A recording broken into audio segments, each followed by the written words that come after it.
मटका फोड़े ते माल देखैले अइहे मटका फोड़े ते छोरी देखैले अइहे कान्हा के दुआरी माथा टेकैले अइहे कान्हा के दुआरी माथा टेकैले अइहे मटका फोड़े ते छोरी देखैले अइहे मटका फोड़े ते माल देखैले अइहे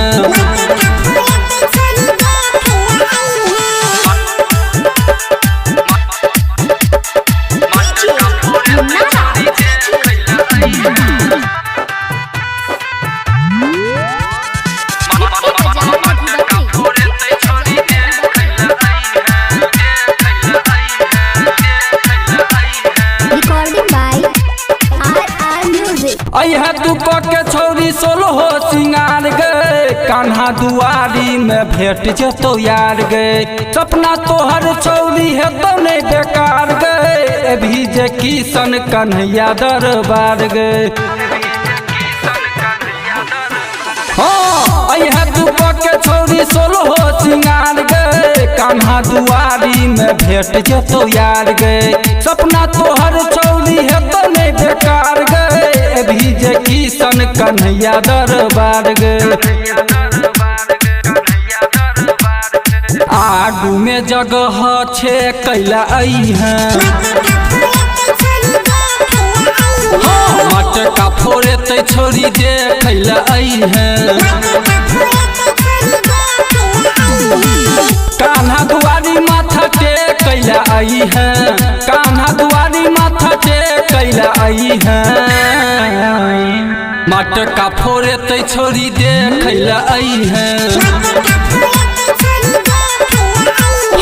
मटका फोड़े ते माल देखैले अइहे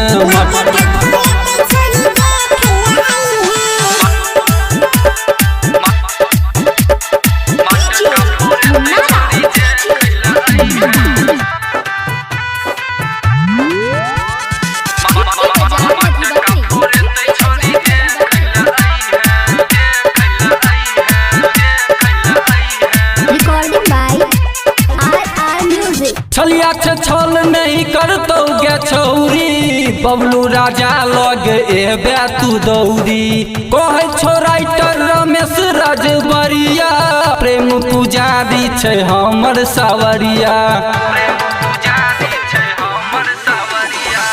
छलिया छे छल नहीं करतो गे छौरी बबलू राजा लग एबे तू दौरी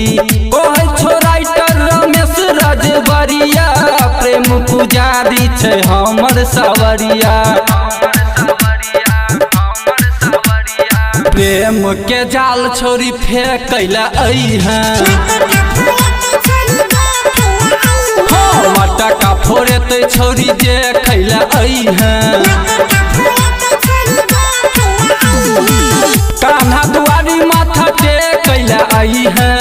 कान्हा दुआरी माथा टेकैले अइहे मटका फोड़े ते माल देखैले अइहे मटका फोड़े ते माल देखैले अइहे।